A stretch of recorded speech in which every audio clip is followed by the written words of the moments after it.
සුබ දවසක් කියලා පිළිගන්නවා අස්වැසුම ප්‍රතිලාභ ලබන ඔබ සැම දෙනාම. 2026 ජනවාරි මාසයේ උදා වුණා විතරයි. හැමෝම අහන්නේ මේ මාසයේ අස්වැසුම මුදල් බැංකුවට ලැබෙන්නේ කවදද කියලායි.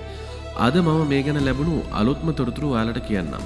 ඒ වගේම රුපියල් 25000 දීමනාව ඇත්තටම ලැබෙන්නේ කාටද කියන එකත් අද අපි කතා කරනවා. දැනට ලැබී ඇති තොරතුරු වලට අනුව ජනවාරි මාසයේ අස්වැසුම මුදල් පද්ධතියට බැර කිරීම ජනවාරි 5, 6 සහ 7 කියන දිනවල සිද්ධ වෙන්න නියමිතයි. හැබැයි විශේෂ දෙයක් මතක් කරන්න ඕනේ. මේක පද්ධතියට වැටෙන දිනක් මිසක් ඔයාලගේ අතට සල්ලි ලැබෙන දින නෙමෙයි.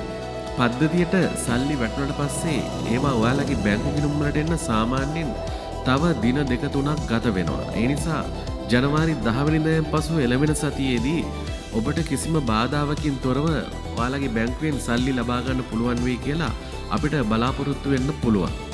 ඒ වගේම ගොඩක් දෙනෙක් අහනවා රුපියල් 25000 සහ 6000 දීමන ගැන. මතක තබා ගන්න මේ රුපියල් 25000 දීමනාව ලැබෙන්නේ හැමෝටම නෙමෙයි. රජය විසින් තෝරාගත් විශේෂ ප්‍රතිලාභීන්ට විතරයි. ඔයාලට තවමත් රුපියල් 6000 දීමනාව ලැබුණේ නැත්නම් ඒ ගැනත් පහලින් කමෙන්ට් කරන්න.